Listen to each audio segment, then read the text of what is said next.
morning, everybody, and welcome to the Ill-Fated Wives of Henry VIII podcast. I am delighted to welcome a dear friend and author and Tudor historian, Clemmie Bennett, and we will be talking about Catalina de Aragón, Henry VIII's first wife. How are you today, Clemmie? Very well, thank you. Thank you so much for having me. It is an absolute pleasure. You know that I've been wanting to have you on here for ages. I'm super excited to talk to you about Catherine because she is so underrated and she doesn't need to be. She's such a good woman, which is why we're going to be talking about her today. So, Absolutely. Catherine of Aragon, or otherwise known as Catalina de Aragon, is known throughout the world as the first wife of Henry VIII. She was discarded after 24 years of marriage in favour of Henry VIII's new beloved. I won't say mistress because I have a bit of a if with the word mistress in regards to Anne Boleyn, because I believe that you have to sleep with the king to be a mistress, but I digress. And she is wrongly regarded as overly pious, this ugly old wife, rather than the fierce, politically influential and resilient queen that she was, because we like to see Anne as being this young, beautiful and more favourable partner for Henry. And the first thing that people always think about when you mention her name is that she was discarded and that she died tragically in disgrace in exile in a castle that was basically moulding and everything like that of cancer. So it's quite interesting to think of people not seeing her true self. And that's why I wanted to ask you what first drew you to Catalina and why you believe her role in history is overlooked by some. Well, that's an excellent double question, actually. What first drew me to Catherine was her extraordinary strength and grace. You described her as fierce and resilient, and she was all of that. But to me, what's striking is that she kept her kindness and her grace throughout everything that life and Henry VIII put her through. It's not easy to be fierce, it's not easy to stand up for yourself and for your rights, but it's extremely difficult to do so whilst keeping your compassion and your composure as well. I really believe that Catherine was one of a kind. It sort of kills me that she's so overlooked. Well, first, let me tell you that she was neither old or nor ugly. When she married Prince Arthur, so in 1501, and then Henry in 1509, she was described as one of the most beautiful girls alive. I think they described her, they said that no creature could compare to Catherine. Well, it may have been the necessary compliments of the period, obviously, but she was a beauty. And yes, she wasn't framed or executed for something that she didn't do, like Anne Boleyn, but her death was insanely tragic as well. And to me, it's always sad when I see one woman being overlooked because another woman was more. And, I'm using quotation marks here.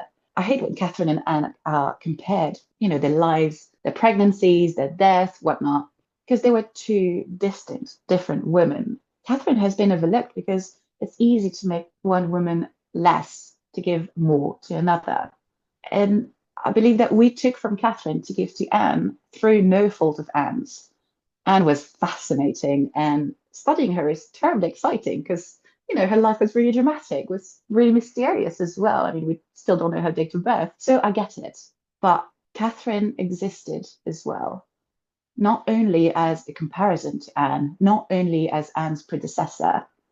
She was the daughter of a queen regnant. She was a wife, a widow, the wife of another. She was a mother, a sister, an aunt. Above anything else, she was her own person.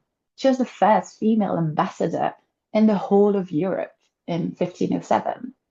She was regent of England in 1513 when Henry was gallivanting in France, fighting in France, ultimately winning like very two minor cities. Meanwhile, Catherine was there saving England from a Scottish invasion and actually having the king of Scots killed on the battlefield in Flodden. So she was so intelligent. She was resourceful. To me, it's really heartbreaking that now she's just remembered for the tragic death of five of her six children and her marriage being annulled. It's unfair to me. I find really interesting that people say like, oh, Catherine achieved nothing in her queenship, but yet we see that she arguably for the first couple of the queens, not to say that any different, but politically, she did a lot for early England because we see like the Scots and then we see the French. She did quite a lot. And it's sad almost to think that she's just been diminished to, oh, she did nothing for Henry. She didn't Her give him a womb. son. Yeah, exactly. She didn't do anything for him sexually. So she's just totted off, really, which is quite sad because she arguably did a better job running England than Henry did during her tiny little bit of queen reign.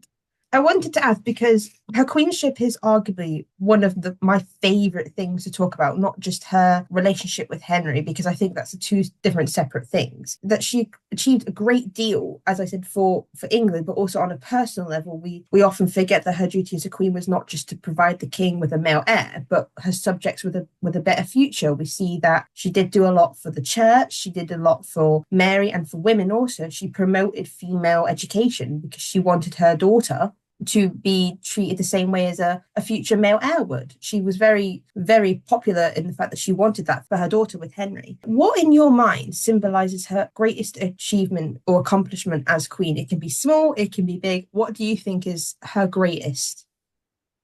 I agree with everything you said. To be fair to the period, I wanted to say that it's important to remember that from a Tudor point of view, we need to be fair to everyone. A queen's duty was to give the king a legitimate son.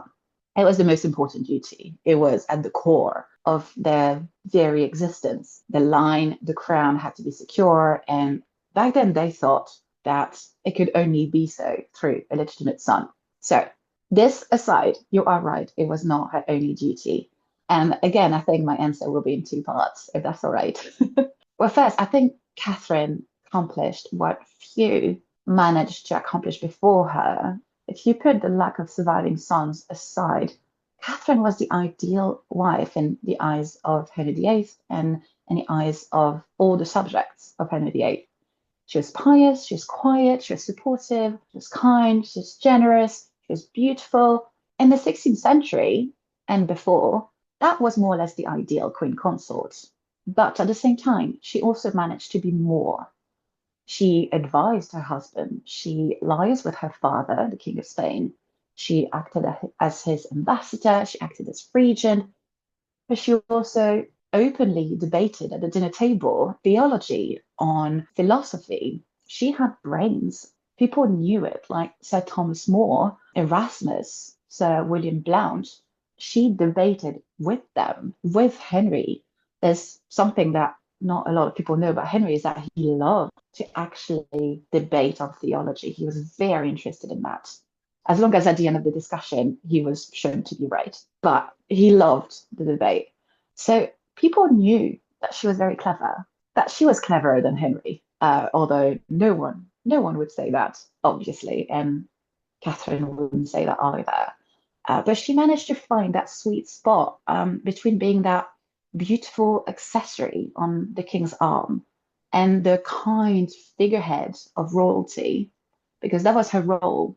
But yeah, that sweet spot between this and actually openly being someone who had things to say. And she knew how and when to say them. She knew Henry so well. She knew when to stay silent. She knew when to agree with him. She knew when to speak her mind. And I think as queen, this is what she won, because this is one comparison that Henry did later on, and Boleyn's behavior as queen, as his wife, and he compared it to Catherine, and we have records of this. So as queen, she won on that. But I think her biggest win is the faith that she put in Mary. You mentioned it in your question. The faith that she put in her daughter and how she raised her and gave her the confidence that, ultimately it led Mary to march into London in 1553 and take the throne back from Lady Jane Grey. So that confidence, it came from the love and the faith that Catherine had for Mary in her childhood. In the early 1520s, Catherine asked Juan Luis Vives, so he was a humanist, to devise some sort of curriculum for Mary's education. By then, it was quite clear that boys would not follow, and that Mary would be the heir. And so Vives did just that. He wrote a curriculum, and it's known as the Education of a Christian Woman, written in the early 1520s, dedicated to Catherine. And it really shaped Mary as a girl and later as a woman. Vives was an advocate for educating girls as well as boys. And he was quite open about his belief that girls and boys were intellectually similar. Now it seems like duh, but back then it was a revolution. It was quite brave from Vives actually to say that. So yeah, this book shaped an entire generation of girls. It helped changing a little, but it started it, changing the way girls were seen, thought about, and educated. Catherine herself had been raised by a queen regnant, not a queen consort, Queen Isabella of Castile. So Catherine witnessed firsthand that what a man could do, a woman could do it too. And this is what she passed on to Mary. Mary was to become the first queen regnant of England. I don't think people understand how massive that was. I'm convinced that this book had an influence on Elizabeth as well, the daughter of Anne Boleyn, who was to become Elizabeth I. Elizabeth I, she's been influenced by Catherine Parr.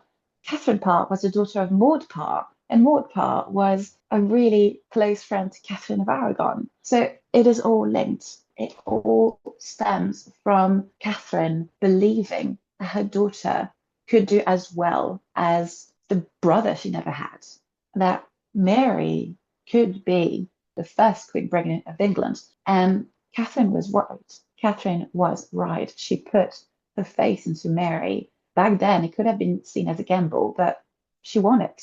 This, I think, to me, this is her greatest accomplishment. I mean, the book was hugely popular in the 16th and 17th century. So yeah, this is Catherine's greatest accomplishment. She has a big role in the fact that now we have queen regnants. I totally agree with everything you've just said, and I actually just thought of a question of how you said that Catherine was probably the most perfect choice for Henry in terms of a queen and a wife. Obviously, she sadly did not. She did. People forget she actually did have a son with Henry. He just sadly did not live that long, which is what people don't realize is quite normal in the Tudor period. Even like Mm.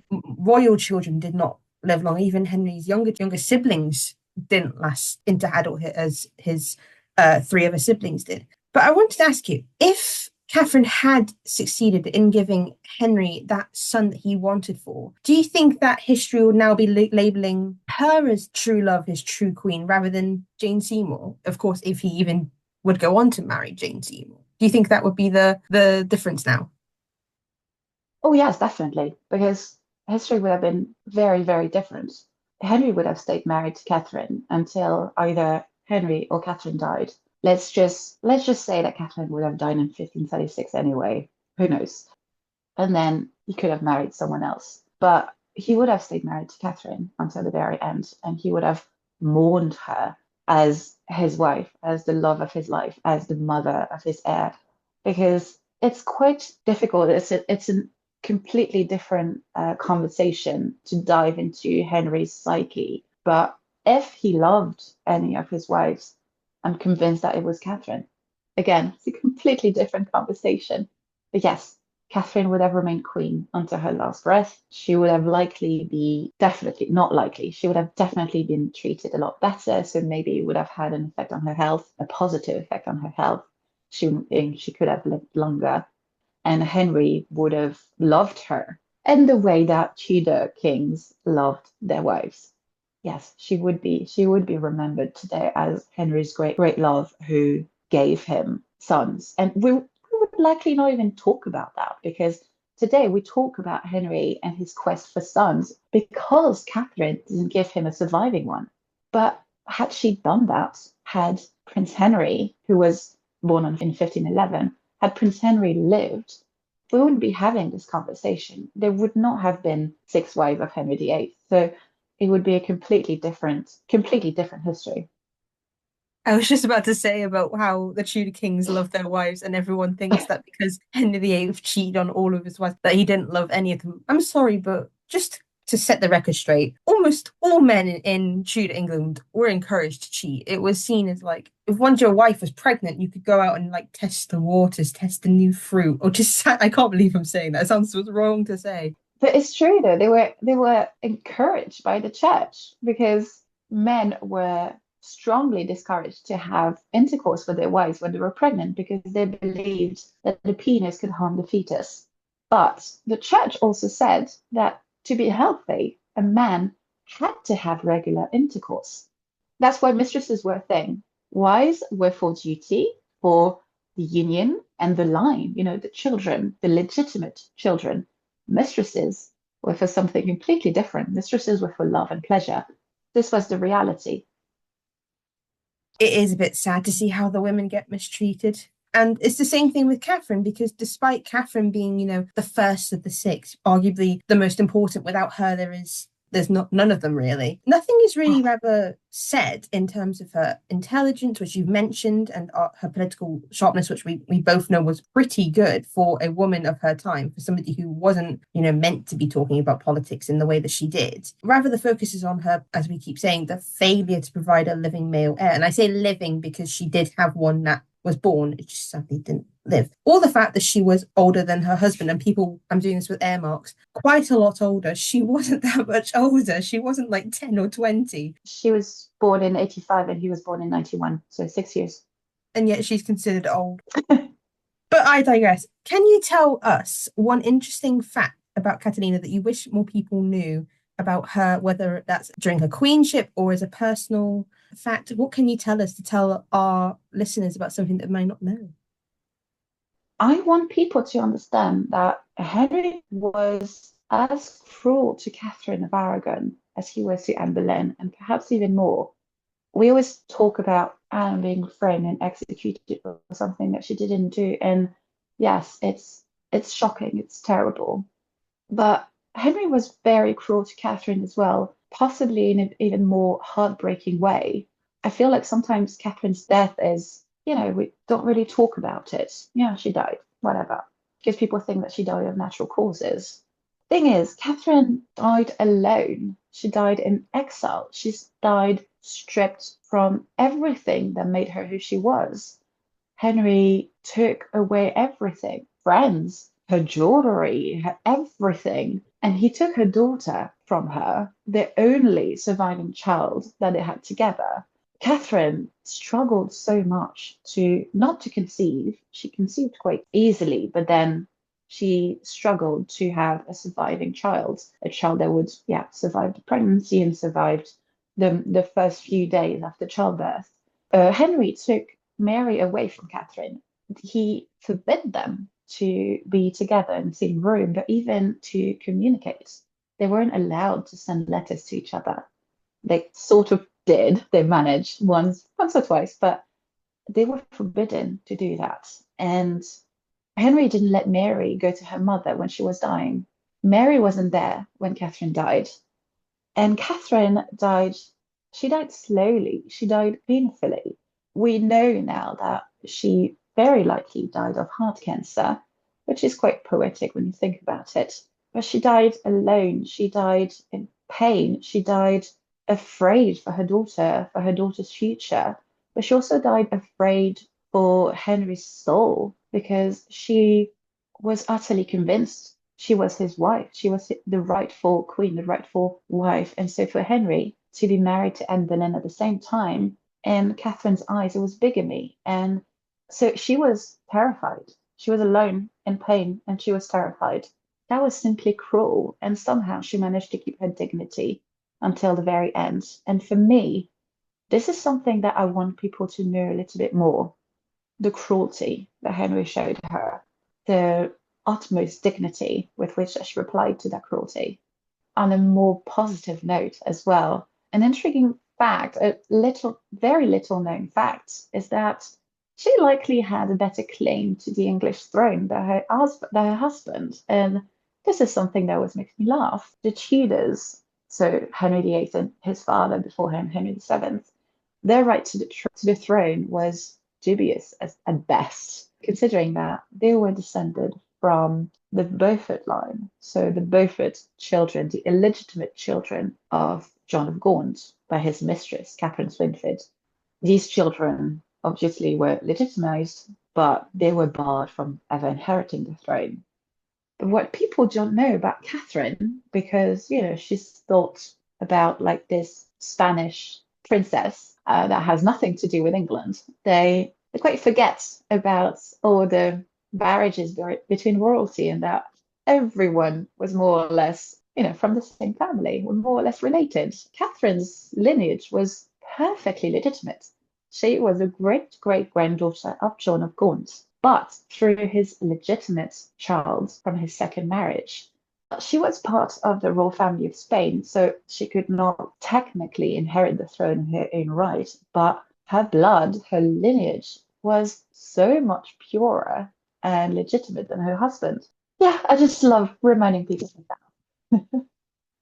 Exactly. And I think that she was a strong woman. I think she will continue to be a example for strong women, because I think a lot of people can get something from her, whether it's her leadership, her political, or even her own faith and her strength, because faith is still a big thing today. A lot of people were not like going around town and shouting witch at somebody or telling somebody who's a Catholic or a Protestant, you can't do that. But it's such a big thing today, and I think a lot of people can get strength from her. So Yeah. I think that's wonderful that we still talk about her, and I will talk about her to the day of my death. I will defend her like anything. Same with Anne of Cleves, because I think she is underrated as well. And it's ironic that my two favorite Oh, queens are definitely. ironically his politically arranged queins. None of the three, That is true. none of the ones that he married for love. But oh well. I just want to say thank you so, so much, Clemmie, for joining me today, for talking about Catherine. I always enjoy talking to you about Catherine. We have so much fun. I'm sure our listeners are going to have so much fun listening to this conversation and probably want more. And I will try my best to give them more. So thank you so, so much, Clemmie. Thank you for having me. It was really fun. Thank you so much. This is the Ill-Fated Wives of Henry VIII signing off. Thank you and have a lovely day.